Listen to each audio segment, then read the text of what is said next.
Right, so hello. I understand that the lighting right now might be terrible, but this is what we're working with. During the month of August, I finished 10 books, and that's a lot of books to talk about. That being said, 5 of those books I kind of talked about in my reading vlog, my 24-hour reading vlog that I recorded at the beginning of August. So if you want a little bit more of my thoughts about those books, I will link it in the description. So I will go through those books a little bit quicker than the rest of them. So let's go from the lowest rating to the highest rating, and the first book would be actually a play, and that is Death of a Salesman by Arthur Miller. I gave it 2 stars. I did not like Arthur Miller's writing style, or like the style in which this play is written in, and I don't think the concepts were as groundbreaking as some other people might think. I compared it to A Streetcar Named Desire, which is a play that was actually published 2 years before Death of a Salesman, and I personally think that play explores similar topics but does it in a better way. So it was talking about working in a capitalist society and, you know, consumerism and, you know, degradation of American dream, and yeah, and you know, all that is interesting, but it was not surprising at all. From the very beginning I kind of thought I knew where the story was going, and that's where it went. So 2 stars. Next we have The Professor by Charlotte Bronte. I did talk about it a little bit more in my reading vlog, so do check it out if you haven't yet. I give it 3 stars. So basically, from what I've heard, everyone hates this book. I don't think I've heard even one person saying that they like genuinely enjoyed this book and, you know, that it's just a good book. Everyone's saying that this is terrible and like the worst thing Charlotte has ever written, and I don't agree. I mean, I think because my expectations were just so low, you know, there was like nowhere to go but up. So I actually kind of enjoyed it. I thought this was pretty funny, actually. It's not very well written. Well, it's not my least favorite Charlotte Bronte's novel. I did enjoy Shirley less. I do think it's her, when it comes to writing style, this is her worst novel. But in the vlog I compared this a lot to Villette, and it is similar to Villette in a lot of ways, but I do think that The Professor is a lot less depressing than Villette. Like, I remember finishing Villette and like being just depressed for a month, and I had to deliberately choose kind of uplifting books because I could not read anything sad for a month because Villette just destroyed me emotionally. This is definitely not as depressing as Villette. Yeah, it's a story about a guy who moves to Brussels to teach at a school in Brussels, and he meets another teacher there who also becomes his like pupil because she wants to learn some stuff, and you know, they fall in love. The confession scene in this book, I was screaming. It was so bad. Like, she was calling him her master, and I was just like, okay. So yes, Villette is pretty much that story but told from a female perspective. I also talked in a vlog about the problems I had with it because it's very xenophobic and kind of anti-Catholic. It like says on page that English people and Protestants are superior to French people in Belgium, and like Christians. So it was weird and uncomfortable, and there was some other uncomfortable stuff. So this is written from a male point of view, a guy called Willem, but it is written by Charlotte Bronte, a woman. And there was a lot of times where the young students, they were like 14, they were described as coquettish, like they were flirting with him, and I was very uncomfortable with that. Going back to the writing style is also like very descriptive about like not just surroundings but people. It talks a lot about like how people look and what they're wearing, and I was just like, I am bored, can we skip this? So yeah, 3 stars. Not Charlotte Bronte's best work, but I would argue that it's also not her worst. Then we have something surprising, and that is a thriller. It is The Turn of the Key by Ruth. I feel very, very lukewarm about this book. I don't have any strong emotions. It's just mostly that it wasn't really my cup of tea. Personally, I enjoy mysteries more than thrillers.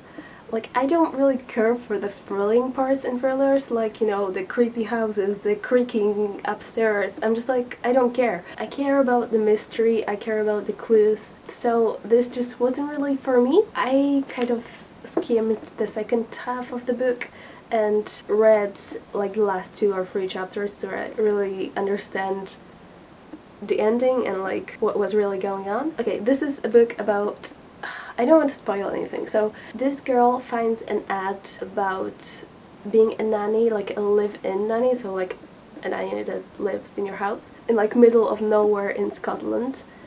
So it's very like the salary is very, very high, so she's like, okay, I'm gonna go for it. And when she arrives there, it's like a mansion, but like it's kind of on the outside, it looks like more of a Victorian style, but it's more of a like smart house, so it's very technologically advanced. And the couple that has the kids that she's going to take care of, they're both architects, and yeah, they just built a home that like most of the things in the house you can like control from your phone. So that concept is really interesting, and that's kind of what drew me to this book. And yeah, as you can imagine, a lot of weird things start happening and the house starts acting weird, kind of. And I didn't find the writing style particularly compelling. The characters weren't well developed, and I don't need the characters to be likable, but I do need them to be interesting for me to enjoy the book. And I just didn't care about the main character or the other characters, so like that's it. I just didn't care, so I just read it and, you know, read the ending to see what the mystery was. So yeah, 3 stars. Then we have Where Angels Fear to Tread, and if you saw my vlog, you know how conflicted I was about this book.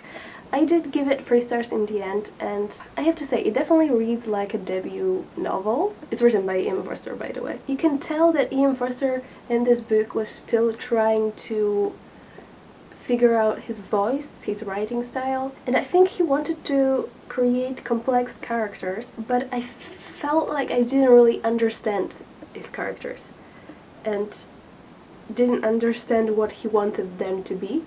And like, a lot of the story felt a little bit directionless. Is that a word? I'm not sure. Did I tell you what it's about? No. It's about a widow who goes to Italy and finds a man, Italian man, that she decides that she wants to marry, but her husband's family, like her late husband's family, is very rich, and they find out that she wants to marry an Italian man who is actually very much below her status. So because she now is a part of their family too, they like, no, we have to stop this, this will be a disgrace to our family if she does marry that man. So one of the members of the family go to Italy to, you know, stop her from marrying her.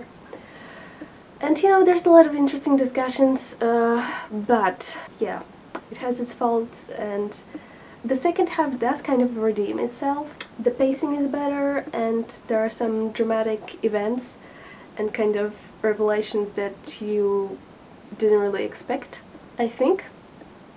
So there are some twists at the end, and I do think it redeemed itself a little bit, but throughout most of the book I was like, okay, this is going to be a 2-star, but in the end I gave it 3 stars. Then yet another 3-star, Have Never Let Me Go by Kazuo Ishiguro. I really don't know how much I can tell you about this book, because it's really weird. From page 1, literally from page 1, you are reading about this woman who tells you that she cares for people who are like organ donors, and at first you're like, okay, that's fine, but there is something very unsettling about this story.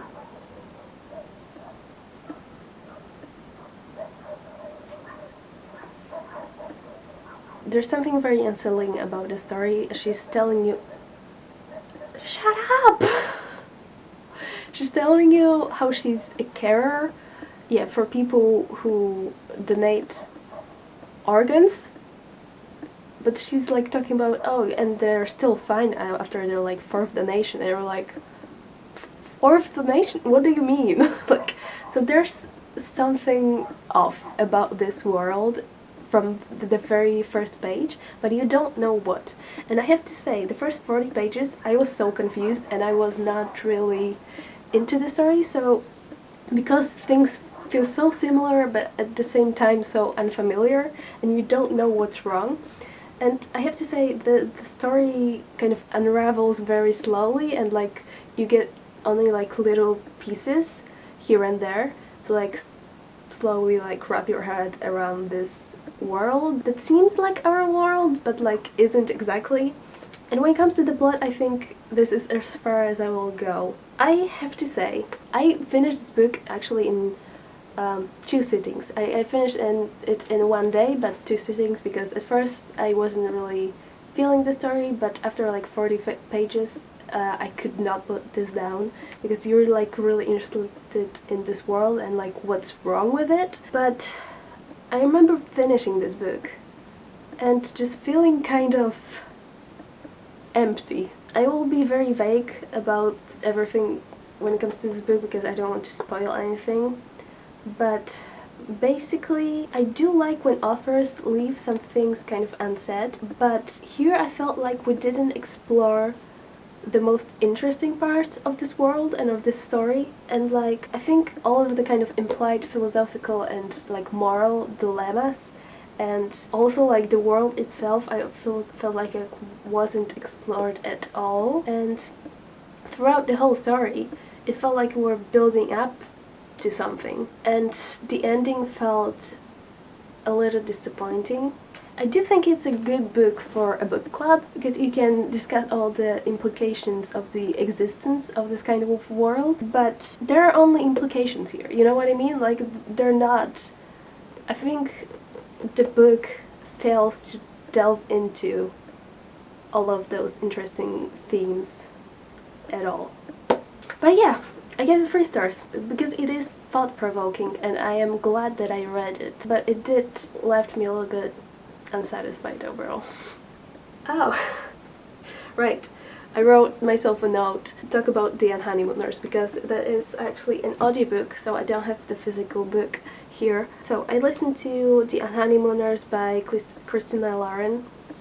Those are actually 2 people, Christina and Lauren. Okay, I took a break because I was hungry. So the last thing, the last book in the kind of 4-star range is the Unhoneymooners, and that is a romance, and that is a genre I don't read a lot of. And throughout the first half I really thought this would be like a 4, maybe 4.5 stars book, but then it kind of went downhill. Okay, so this book is about Olive, who has a twin sister who's getting married, and she is marrying a guy who has a brother who Olive really hates because of some like past interactions with him. And you know, during the what do you call it, the reception at the wedding? I don't know, some part of the wedding where there was a buffet. The only people who didn't eat the buffet was Olive and Ethan, the brother of the groom. Basically, everyone at the wedding gets sick because of the buffet, because there was some like food that was like poisonous or something. And basically, since Olive and Ethan are the only people who are, you know, fine, you know, the bride and the groom, they kind of offer them to go to a honeymoon because it's kind of like non-refundable or something. I mean, there's a story behind the honeymoon, but I'm not gonna get into it. So yeah, do not lose this opportunity. They are going to Hawaii together, and you know, they hate each other, so as you can guess, this is a hate-to-love relationship kind of thing. And I was really having fun throughout the first half of the novel. I thought the dialogue and the banter was really funny, actually, and it just gave me this like silly rom-com vibes, and I just really enjoyed it until the second half came. And actually the second half is not in Hawaii anymore, but you know, after they come back home from the vacation.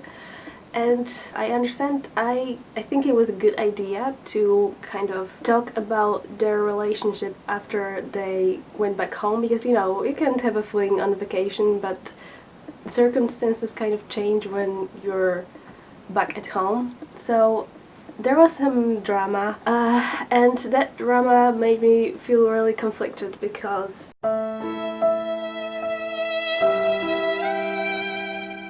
yeah, obviously they, you know, got back together and, you know, the conflict was resolved, but the way it was resolved was so cliche. Like, what he did was kind of shitty and made me feel like he wasn't really a good guy. So I don't know. In the end I give it 3 stars because I really did enjoy the first half, and I also really enjoyed the family dynamics. Like, Olive is kind of from a very big family, and she does talk about all the like disadvantages to that and like how they're really like up in her business. But it was also very heartwarming to see how supportive they were. Like, if you needed something, they like had your back. So I really enjoyed the family dynamics. So yeah, 3 stars. Okay, so this is the next day. Yesterday I ran out of storage while I was filming, and I mean, I started deleting some things, but then I kind of got in my head and felt like everything I was saying wasn't making sense, and like the lighting was terrible, and I don't know, I felt like everything I recorded was garbage. So I did not finish the wrap-up. So it is the next day. I'm just going to continue. I'm not going to record it again. I hope I can salvage something from what I recorded yesterday, but yeah. So, what I want to talk about next is a collection of poetry called Wade in the Water by Tracy Smith. I talked about it in my reading vlog, but again, 3.5 stars. It is divided into 4 sections, and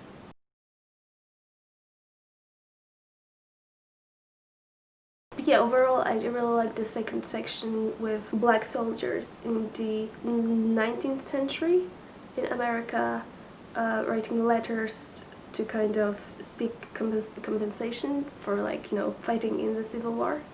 I think they were like, I think it's called erasure poems, so some of the parts are kind of erased. Next we have a first forster, which is The Color Purple by Alice Walker. I had a rough start with this one, and I actually thought I would DNF it, but I'm so glad that I pulled through, because I mean, it's hard to read. Literally on the first page you read about a rape of a girl that's like 14 years old, but she's raped by her father. And it's just hard to read at times.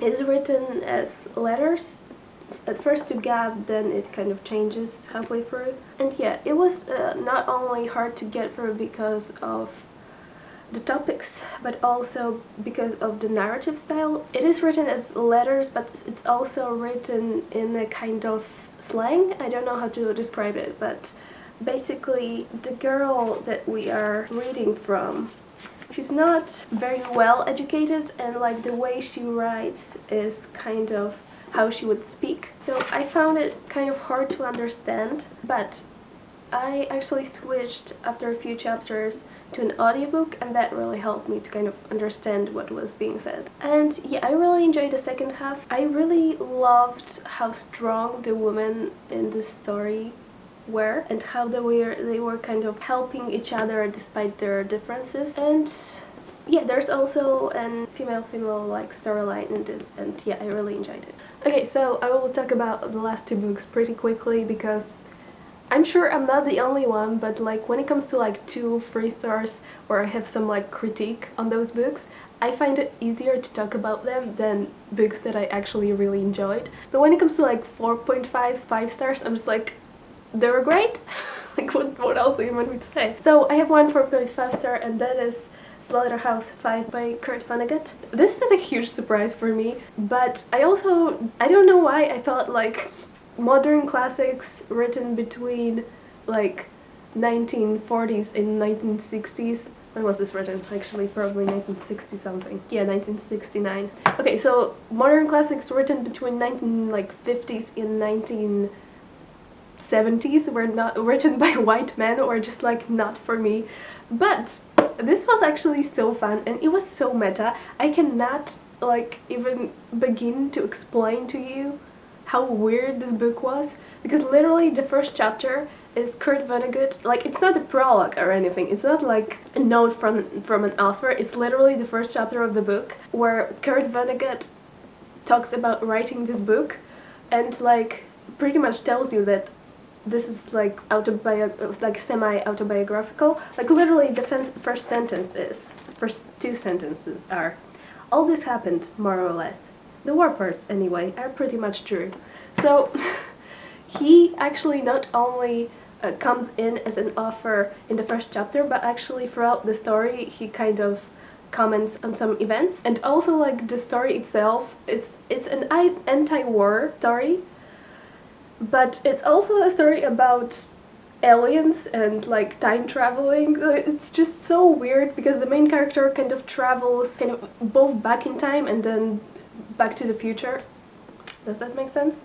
He travels between timelines a lot, and it's so weird and so messy, but it's so fascinating, and I love that this is an anti-war story. My only critique is that, which is like also why I don't like reading stories from like 1940s to like 1970s, because like white men do not know mostly how to write women, and this was not an exception, sadly. It wasn't like terrible, it wasn't like to the point that it was like offensive. I'm just kind of like, this could have been done better, you know? But that's literally my only critique. I love that this book just like doesn't glamorize war, and like literally like the second title of this book is The Children's Crusade, and yeah, it's just amazing.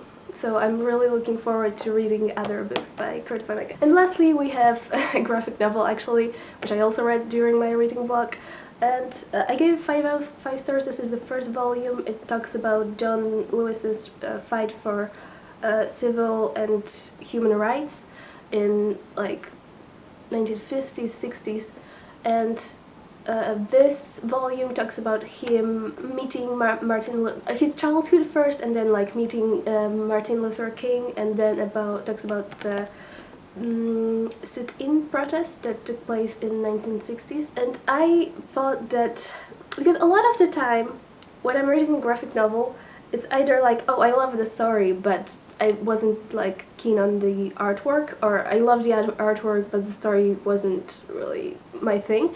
Here I think the artwork really like complemented the story, and yeah, everything was perfect. I'm really looking forward to reading the second 2 volumes. So that's everything. Yeah, I read quite a lot of books, but all of them were kind of short, so yeah, 10 books. Quite a lot of 3 stars, but overall I'd say it was a pretty good reading month. And yeah, that's everything. See you next video. Bye!